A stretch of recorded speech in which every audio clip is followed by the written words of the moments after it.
RPGs are a very weird genre. While games like Final Fantasy I were amazing at the time, they've since fallen out of style in recent years. Attacking hordes and enemies in turn wasn't exactly interesting anymore as we moved past 16-bit graphics, and many of these games aren't played by modern gamers, as they don't hold their interest. Games like Chrono Trigger and Secret of Mana are amazing, but have not been played by as many people as they should be. And in recent years, this genre has fallen away in favor of better games. But there is still one game that is still played by people today and is still widely regarded as a universal classic, outside of Chrono Trigger, and that is EarthBound, Nintendo's 1995 smash hit. Man, EarthBound sold so well that people couldn't even find copies. It was nuts. Many people praise this game for its writing and art, the emotional moments and the traumatic moments. I guess.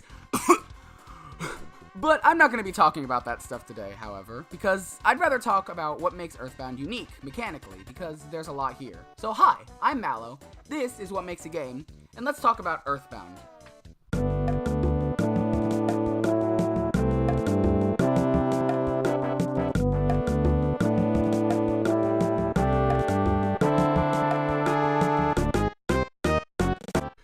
So EarthBound has many different unique mechanics, but I want to talk about the three main ones. These are the rolling HP system, relative HP recovery from items, wow that name's a mess, and specialized party members.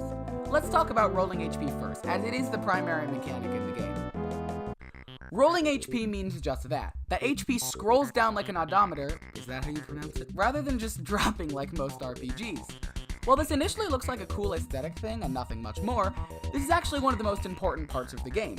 Enemies do a large amount of damage and hit all of your party members most of the time, and because of rolling HP, you can save yourself and others. A classic example is when an enemy hits you with an attack that most likely will kill you, you can mash through the text boxes in order to save yourself or heal a party member, which I often had to do with Paula because of her low HP and defense. This adds so much strategy to battles and causes you to react quickly in life or death scenarios, something that almost never happens in RPGs, where moves are always planned out in advance. Moving along to relative HP recovery from items now, god that is still a mouthful. This mechanic is simple. In many other RPGs, items recover a fixed amount of HP, whereas in EarthBound they recover HP in a certain range. For example, if you eat a bread roll, it can recover either 5, 6, or 7 HP depending on how lucky you are. This is really unique and applies with all healing items, including PSI attacks, which is rare and interesting in this genre. This applies to damage dealing items as well, like Jeff's bottle rockets and some PSI attacks.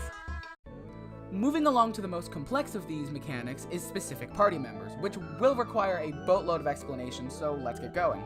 It's customary in RPGs to have character-specific weapons and abilities. One might be a mage, one might be a glass cannon, etc. And EarthBound does this too. Ness is a healer, and Paula is a glass cannon, for example. But the other two members, Jeff and Pooh, are completely different from the norm. Let's start with Jeff. The main thing that sets Jeff apart from the others is that he's not psychic. At all. This means that he can't use PSI, and he seems kinda useless at first.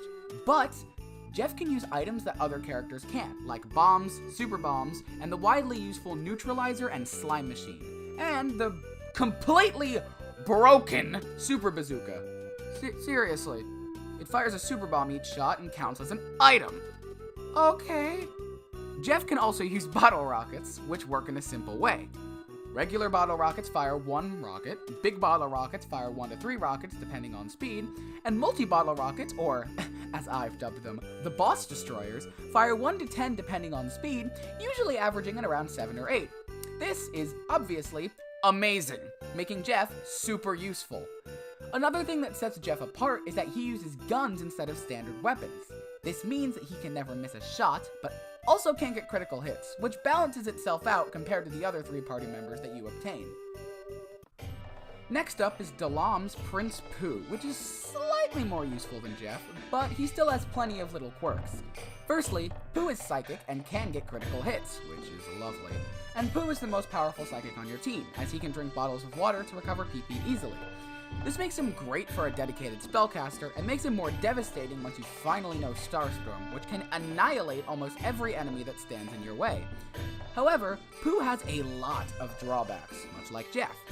For one, he doesn't recover a lot of HP and PP from Western food like pizza and burgers. This can be annoying, but makes sense due to him being from a faraway land. Although, wouldn't that also apply to Jeff as well? If that was the whatever. Secondly, Pooh cannot use traditional weapons like bats, frying pans, guns, yo-yos, and slingshots, as he was trained in the martial arts. Pooh can only use weapons and armor from the King set. This means the Bracer of Kings, the Diadem of Kings, the Cloak of Kings, and the Let's Kill 1 Billion Starman Supers to try to get this piece of trash weapon that can't spawn anywhere else because the game developers hate me of Kings. With the elements listed above, you can see why exactly Pooh and Jeff are so unique, even in the context of other RPGs like Chrono Trigger or the Final Fantasy series. So yeah, EarthBound is wildly unique, not just in its writing and setting, but in its mechanics as well. Ideas like rolling HP in specific party members have never really been used again, which is a shame, as they're some of the best ideas that anyone has ever had in an RPG. I hope that, if nothing else, this video makes you want to give EarthBound a try, and believe me, you will not regret it.